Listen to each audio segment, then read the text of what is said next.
Chaque année, près de 40 000 personnes en France découvrent qu'elles souffrent d'un cancer du côlon. En raison de la progression lente et souvent silencieuse de la maladie, il est indispensable d'être à l'écoute de son corps et de prêter attention à certains symptômes qui doivent pousser à consulter son médecin traitant. Aussi fréquent chez l'homme que chez la femme, le cancer colorectal constitue la deuxième cause de décès par cancer chez les deux sexes, selon Santé publique France. La maladie se développe généralement lorsque des polypes apparaissent sur la paroi interne du rectum ou du côlon. D'abord bénins, ces derniers peuvent quelquefois se transformer en polypes cancéreux au bout de 10 ans environ, explique le professeur Frédéric Bretagnol, médecin en chirurgie viscérale et digestive à l'hôpital Beaujon. D'où l'importance d'un dépistage précoce, car plus ces excroissances sont détectées tôt, plus la prise en charge peut être efficace. Cancer colorectal, quels facteurs de risque ? Il existe plusieurs facteurs de risque susceptibles de favoriser l'apparition du cancer colorectal.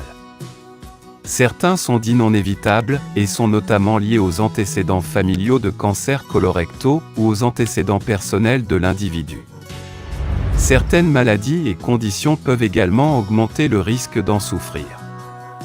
Il peut s'agir d'une rectocolite hémorragique, de la maladie de Crohn, du syndrome de Lynch ou encore de polypose adénomateuse familiale, une maladie héréditaire qui prédispose au cancer du côlon.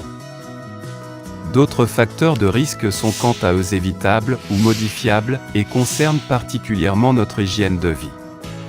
Selon une publication de Santé publique France, il s'agit de la consommation d'alcool, du tabagisme, du surpoids ou de l'obésité, de l'inactivité physique ou la sédentarité, ainsi que d'une alimentation excessive en viande rouge ou en viande transformée, avec des apports insuffisants en fibres.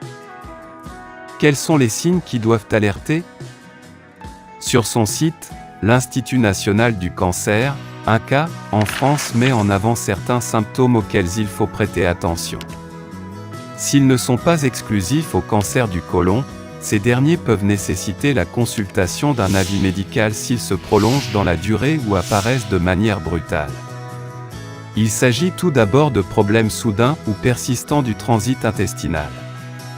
Ces derniers peuvent impliquer des vomissements, une diarrhée persistante, un volume abdominal qui augmente, une constipation qui s'aggrave ou se manifeste de manière soudaine, un besoin continu et pressant d'aller à la selle, notamment le matin, des selles longues et minces, la sensation que le rectum est plein ou une tension à ce même niveau, des efforts inefficaces et douloureux au moment d'expulser les selles, une fausse envie d'aller à la selle ou une sensation d'évacuation insuffisante, même si l'on vient d'y aller.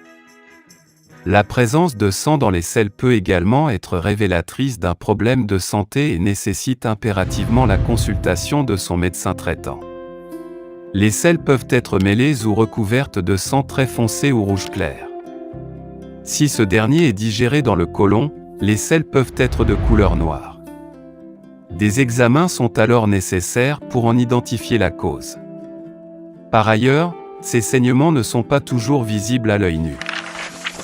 L'INCa révèle également que ces douleurs peuvent être persistantes ou régulières et donner lieu à des gaz, des crampes intestinales, des douleurs anales, une gêne lorsqu'on est assis ou une sensation de ballonnement au niveau du bas-ventre. En cas de tumeur au niveau du rectum, la personne peut ressentir des douleurs qui se prolongent dans les jambes, similaires à celles de la sciatique. Enfin, il existe des symptômes plus rares, notamment l'émission de glaire, qui ressemble à un crachat, par l'anus ou l'anémie. Lorsque la tumeur grossit, les symptômes du cancer colorectal peuvent engendrer des complications telles qu'une péritonite ou une occlusion intestinale. Ces dernières nécessitent une intervention médicale en urgence.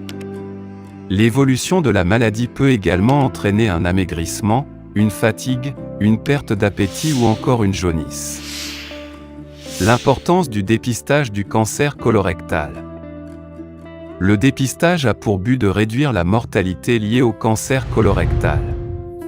Dans ce sens, Il permet de détecter et d'enlever un polype avant que ce dernier ne s'aggrave ou encore de détecter une tumeur à un stade précoce. 2 est préconisé dans le cadre du programme national de dépistage organisé auprès des 50 à 74 ans.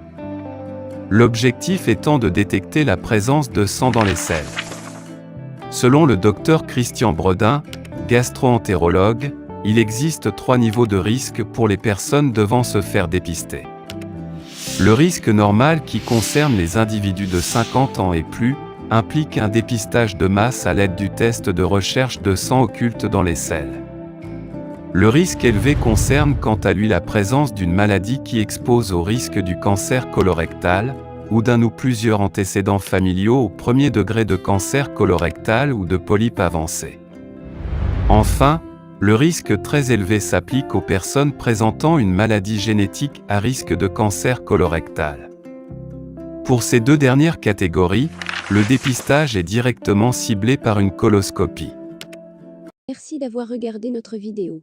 Si c'est intéressant, veuillez aimer et partager. Si vous avez des commentaires, veuillez laisser un commentaire sous la vidéo. N'oubliez pas de vous abonner à la chaîne et d'activer nos notifications.